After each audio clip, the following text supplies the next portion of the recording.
So we wanted to talk about this morning teachers, and we came up, well, Linda came up with something that's like a koan.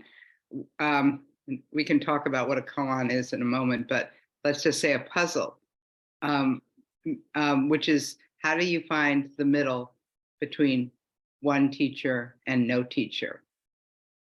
And this came out of Nellie and I's discussion about the Buddha being a refuge for our practice and his teachings, and actually the capacity to awaken ourselves and to, let's just say, go in the direction of becoming your own teacher. But many of us come to practice with a teacher or looking for a teacher or one teacher. And what is the process to be, from that one teacher to become your own teacher? And I sort of came up with the thought, maybe it's more become your own primary teacher, because I think we need teachers or wise words from others, however we want to frame that, all along the way. Well, I don't know, maybe sometime I won't, but so far. So Um, far, so yeah. far. And in a sense, we'd like to encourage the choice there. Like you get to, in a sense, follow the people that you're interested in. Look at things that resonate with you that are being said. And where I was going is, there's no middle between none and one. So that it's kind of like, what does that mean? But I think it's going in the direction of a variety of multiple, of many teachers. Yeah, and there's also a developmental process. We need a teacher or teachers very much early on in the beginning of any new learning. You know, I'm learning watercolor now. I've got a really good teacher. It makes it so much easier. I am learning the craft now, not yet the art. Right. But I need someone to guide me, and then, and hopefully, I don't know, that I can take this and turn it into more of an art form. But the point is, we need teachers in the beginning, maybe the beginning, middle, and the end. But it changes how we need them. Yeah. And along the way, I think, and this is where some of this chewing on the topic has come from, is that we're disillusioned by primary teachers. There's a lot of let's say, projections upon people of what you hope they are and represent to you. And that disillusionment actually has been a teacher itself, and has led to this idea of us coming together as a community of teachers. And really, we are.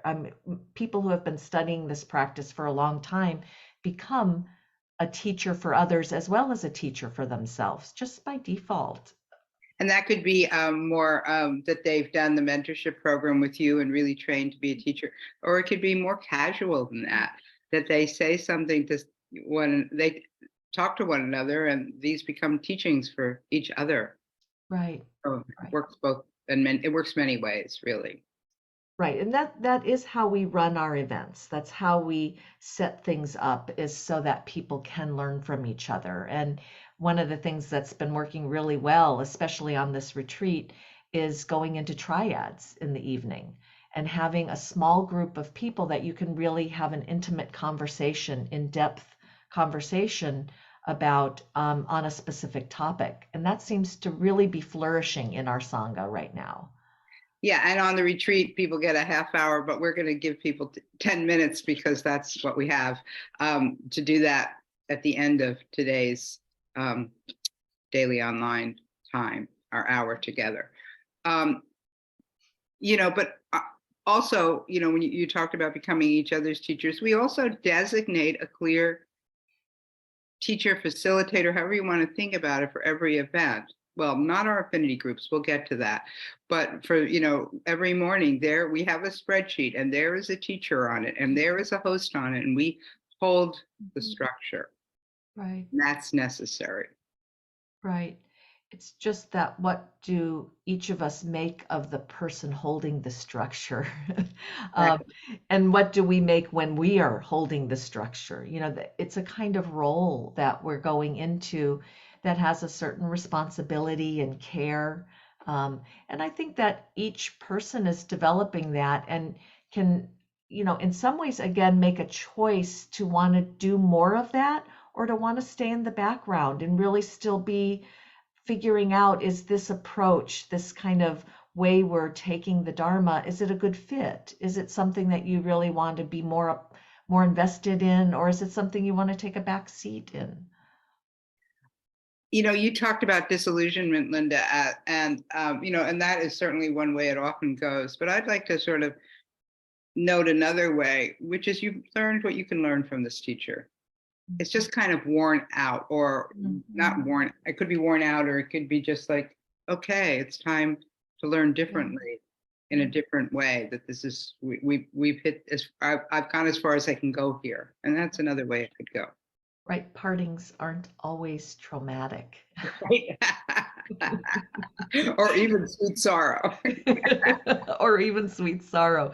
But we are talking about the way things shift and change within Right. our practice, with our relationship to teachers, with our relationship to others.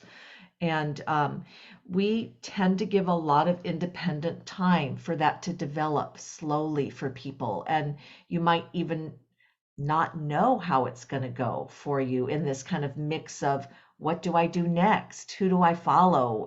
What's up for me? Um, but I think the direction of taking each other and letting other people's other people have their own thoughts, direction, needs, be primary, be center stage, rather than what a teacher has given us to be center stage. And that takes a lot of courage and effort. And really, another way we sort of said it is not taking our thoughts, directions, needs, not making them more primary, not making them, whatever, play second fiddle, or even not even exist, be off stage. Right. We really, encourage you to take your thoughts, directions, needs to heart. Yeah. Yeah. And by doing so, I think confidence in this crafting your own path, this kind of creative process that we're bringing into the Dharma. I think that the Dharma talks about this kind of alive, craft your own path process. You do have more confidence over time with where it's going. And it is a slow process, huh? It is. That confidence develops slowly, and it's not a straight line. You might feel confident and then not so confident. You may be referencing your own experience as your teacher, and then you really need somebody else to come in because things have gone jagged. It's Right. all part of this process. That's why it's It's a nice to have confidence really building good process. yeah, and to have really good friends along the way. Yeah. Okay.